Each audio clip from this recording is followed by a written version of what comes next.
Have you ever felt embarrassed about eating Indian food or food from your culture in front of your mates? Have you ever hidden desi clothes under a big coat so no one at work can see them? Have you ever felt embarrassed about a family member listening to old Bollywood music? Then this is the episode for you. Hello and welcome to Masala Podcast. I'm Sangeeta Pillai and this is the Bad Daughter miniseries. What is a bad daughter? A bad daughter is someone who challenges patriarchy, talks about taboo topics, doesn't take no for an answer. And guess what? This season, I'm going to get more personal, even more personal than I've ever done before. Are you ready, my bad daughters? बेशरम, बदतमीज, गंदी, हाय, bad बेटी. In this episode, I'd like to talk about cultural shame. West is best. That's what we've all grown up believing. And when we live in the West, we start to associate that culture as better than our own culture. In fact, we start to associate shame with our own cultural roots and heritage. It's not something anybody talks about, but we should. So if you'd like to celebrate your cultural roots, this one's for you. So I want to start by telling you a story. I had just moved to the UK 20 years ago. I'd got my first job in advertising. I was very excited. I bought this entire wardrobe and I kind of turned up to work and I brought lunch with me. I remember putting the lunch into the office microwave. To me, this was perfectly normal. A colleague said to me, "Oh, you're going to stink up the entire office, are you?" I remember this shame that somehow the food that I'd grown up with was somehow stinking, shameful, smelly. After that, I stopped taking Indian food to the office. I started carrying sandwiches like everybody else, which were terrible, but that's how I internalized that shame.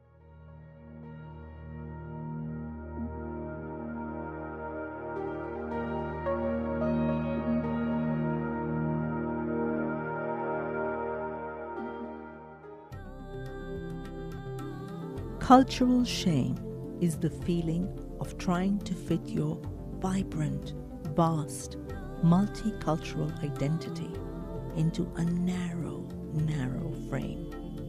It feels like living in two homes.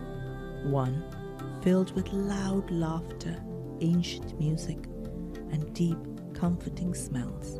The other, a quiet, polished space where you learn to speak softly and stand very still. And the thing is, you never feel fully at home in either home. Cultural shame settles in the gut and on the tongue. It is the fear of being too loud, too different, too much. A great silent grief, cutting off the roots that feed you, believing that somehow you are less than.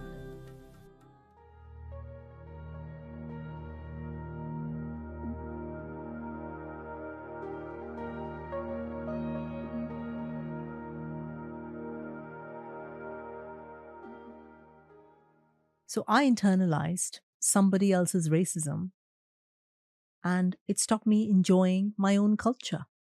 Have you experienced this too? There's so many ways it shows up. The obsession with white skin in Asian countries, the insistence on speaking English in work or university settings, the shame at eating your own food or wearing your own clothes, children cringing when their parents speak in public with their own language, changing our accents to sound more British or American, as if that's better than whatever we sound like.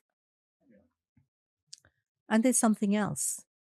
South Asian folks looking down on recently arriving immigrants, calling them freshies or other derogatory words, as if because their new arrival makes them less than somehow. What's the price we pay for this cultural shame? Well, we disconnect from our deepest roots. We disconnect from who we really are, who our parents were, our grandparents were.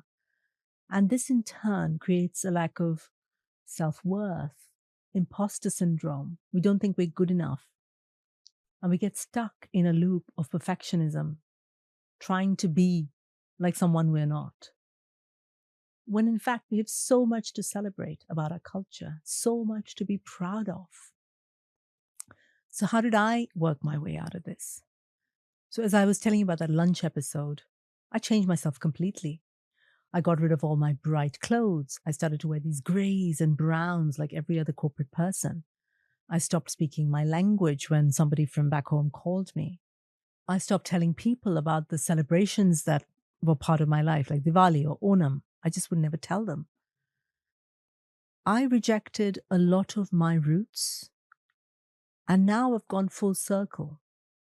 I've been going back to Kerala, where I was born. I love speaking the language of the land, Malayalam. I love eating the food. I love going up and down the state. And I really miss it when I don't go back. So I've gone full circle. So now I wear really bright clothes, owning my identity, celebrating my roots. So if you can relate to this experience, whether you're Indian or whether you're from another culture, any culture, you deserve to be celebrated. Your roots deserve to be celebrated. And I've got a few little tips that I found useful. Take a pen and paper. Write down your earliest memories of cultural shame. Did anyone laugh when you were at uni? Or you were a kid going to school? At your food, at your clothes, at your celebrations? When you were at work, did anyone say anything to you that made you feel embarrassed? Think about what parts of your heritage you keep hidden from workmates, from colleagues, from the outside world. Then think about how you can slowly bring it back into the open. Visualize maybe wearing something from your culture that everybody says nice things about. Bring it back to the positive, because there's so much to celebrate. If someone does say something negative, well, it's on them.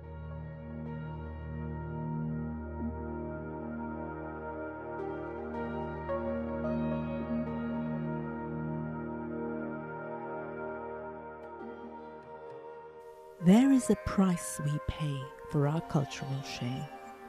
It starts with editing our stories, hiding our beloved foods, apologizing for our accent. There is a slow erosion of our deepest self, our connection with our ancestors.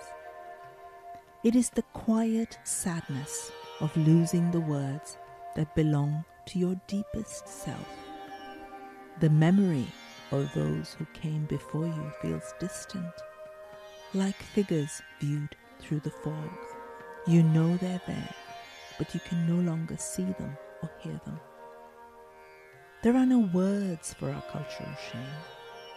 The songs that should live in our throat remain trapped, unsung. It feels like forgetting our language, the one we were born to speak, leaving us stranded between two worlds.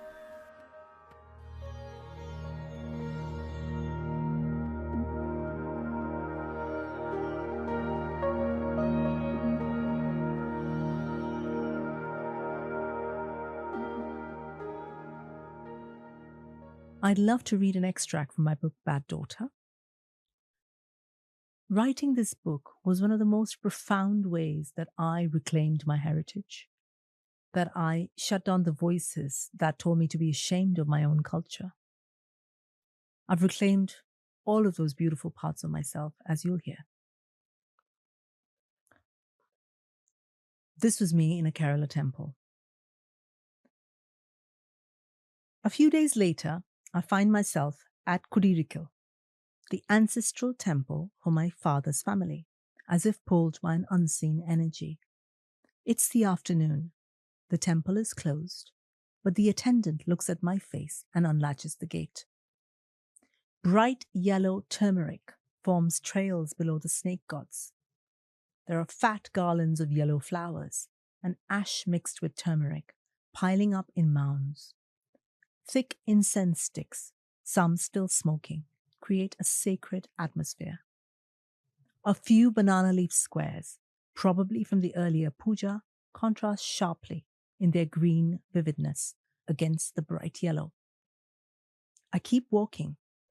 I see a dark brown nilabilaku, glistening with oil from remnants of many decades.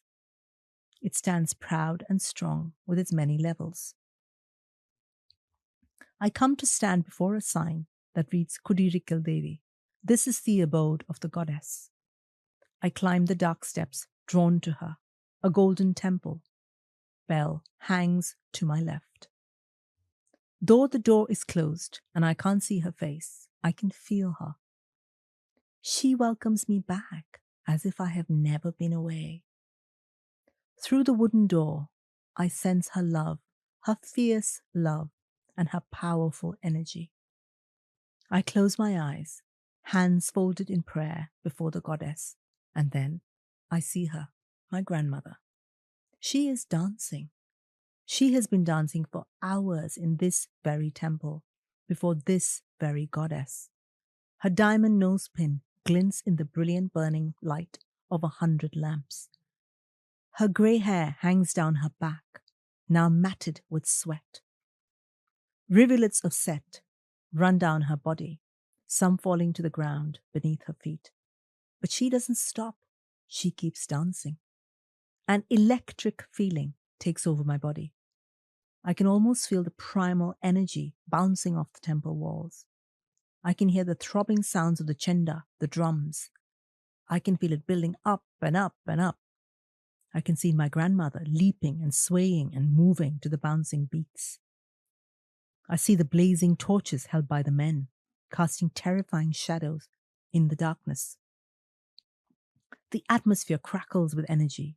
The women near my grandmother begin their ululations, an otherworldly sound that echoes in the tree. I've never seen this a tullal before, but I see it so clearly in my mind. The age-old dance between good and evil and the drama of sacred spirituality. This is the goddess my mother sees and worships. The goddess Bhadrakali, fierce, ferocious. She terrifies even those who worship her, holding the severed head of a demon that she has just slain.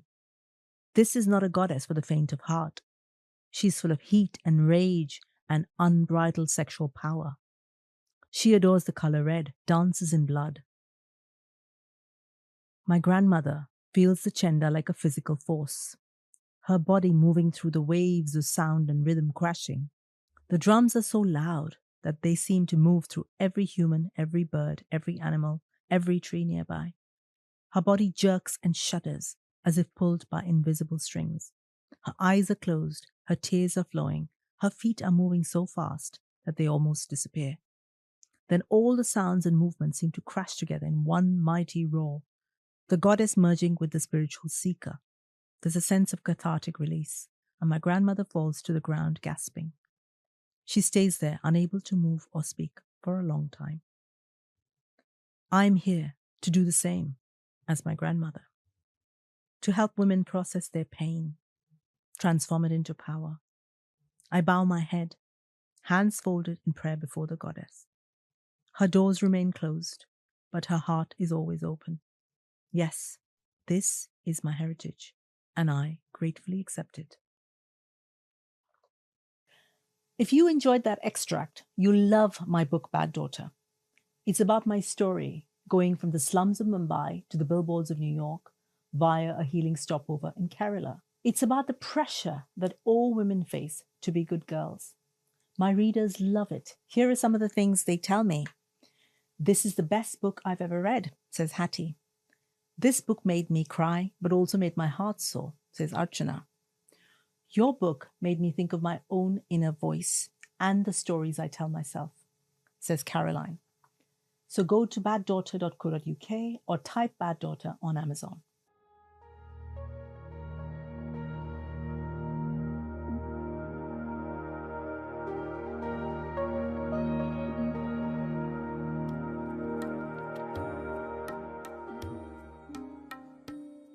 Reclaiming your roots is a joyous process that your body recognizes. It starts in your throat, speaking the abandoned language. Your tongue at first, finding it unfamiliar, then claiming the new words like forgotten music. The joy moves to your skin, pulling on the clothes of your ancestors, feeling the texture of the fabric, heavy and real. You are dressed in the memories of your ancestors. They see you, they laugh, they celebrate your homecoming. This journey of reclamation is perhaps the richest when it comes to food. The journey of spices and fragrances, long forgotten, traveling from your grandmother's kitchen and now to your mouth. This is when you realize you are fully home and fully anchored.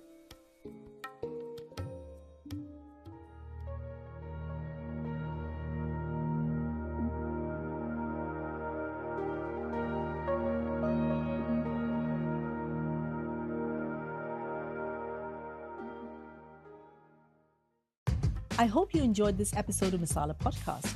Come tell me about it. I'm on Instagram as Soul Sutras. I'm on TikTok as Masala Podcast. And if you loved it, share it. Share it with your mum, share it with your sisters, share it with your friends. I've also got a Bad Daughter course on my website on baddaughter.co.uk. Promise you it's fun. Imagine a week in lush tropical Kerala, eating gorgeous food, surrounded by the sisterhood. Welcome to the Anti-Retreat, where it's all real.